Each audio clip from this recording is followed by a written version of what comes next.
बिहार की सियासत में एक नाम है राघोपुर। लालू यादव का गढ़, राबड़ी देवी का किला और अब तेजस्वी की पहचान। लेकिन इस बार इसी सीट पर सियासत की सबसे बड़ी जंग छिड़ने वाली है,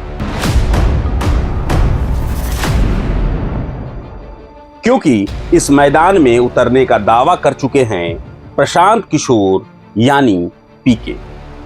पीके का दावा है, अगर मैंने राघोपुर से चुनाव लड़ा तो तेजस्वी का हाल राहुल गांधी के जैसा हो जाएगा। अब सवाल यह है, क्या पीके सच में तेजस्वी को उनके ही घर में मात दे पाएंगे, या फिर राघोपुर की जनता कहेगी यह सीट आरजेडी की ही है। नमस्कार, जोहार, मैं अभिषेक आनंद और आप जुड़े हैं प्रभात खबर के डिजिटल प्लेटफॉर्म के साथ। राघोपुर का नाम आते ही लालू यादव और उनके परिवार का चेहरा सामने आ जाता है। 1995 से यह सीट लालू परिवार की परंपरागत सीट रही है। खुद लालू यादव और फिर उनकी पत्नी राबड़ी देवी यहां से विधायक रह चुके हैं और पिछले 2 बार से तेजस्वी यादव यहां से जीत दर्ज कर रहे हैं। 2020 के चुनाव में तेजस्वी ने बीजेपी के सतीश कुमार को यहां 48,000 से ज्यादा वोटों से हराया था। राघोपुर विधानसभा क्षेत्र वैशाली जिले में आता है। इस सीट की सबसे बड़ी खासियत यहां का जातीय समीकरण है, जो दशकों से राजद के पक्ष में रहा है।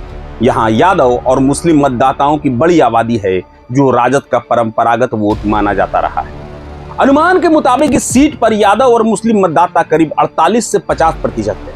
लेकिन इस बार प्रशांत किशोर इसी समीकरण को तोड़ने की कोशिश में। जन सुराज अभियान के तहत पीके लगातार राघोपुर में सक्रिय हैं और विकास की कमी, बेरोजगारी जैसे मुद्दों को उठा रहे हैं। उनका दावा है कि लालू परिवार के इतने लंबे समय तक प्रतिनिधित्व करने के बावजूद राघोपुर विकास के मामले में पिछड़ा हुआ है। प्रशांत किशोर की नजर अति पिछड़ा वर्ग यानी कि ईबीसी और दलित समुदाय के करीब 35% वोटों पर है। इसके अलावा सवर्ण मतदाताओं का एक हिस्सा भी है, जो करीब 12 से 13% है और जो विकास के एजेंडे पर प्रशांत किशोर के साथ जा सकता है। यहां का समीकरण कुछ ऐसा है: यादव प्लस मुस्लिम 48%, जो राजद को वोट करते हैं। अति पिछड़ा वर्ग ईबीसी प्लस दलित, जिन पर पीके की नजर है। सवर्ण यानी कि भूमियार ब्राह्मण 12 से 13%, एनडीए और पीके के बीच ये वोट बट सकते हैं। तो देखा आपने राघोपुर का चुनावी गणित कितना दिलचस्प है।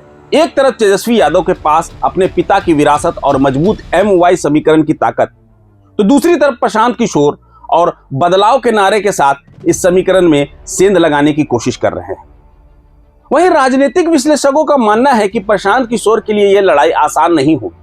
लालू परिवार की जड़ें राघोपुर में काफी गहरी है।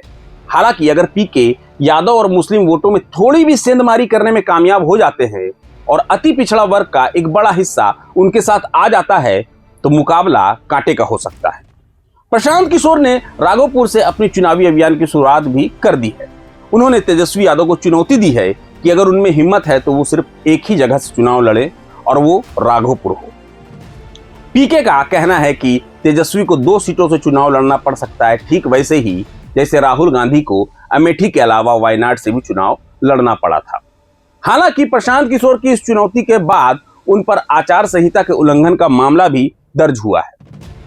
तो एक तरफ प्रशांत किशोर का आक्रामक प्रचार, तो दूसरी तरफ तेजस्वी यादव अपने विकास कार्य और सामाजिक न्याय के एजेंडे के साथ मैदान में है। अब देखना यह होगा कि राघोपुर की जनता किस पर अपना भरोसा जताती है।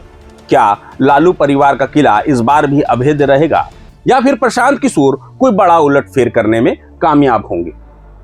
बिहार चुनाव 2025 के इस सबसे रोमांचक मुकाबले पर हमारी नजर बनी रहेगी। मगर फिलहाल इतना ही। मुझे दीजिए इजाजत, लेकिन जुड़े रहें प्रभात खबर के डिजिटल प्लेटफॉर्म के साथ।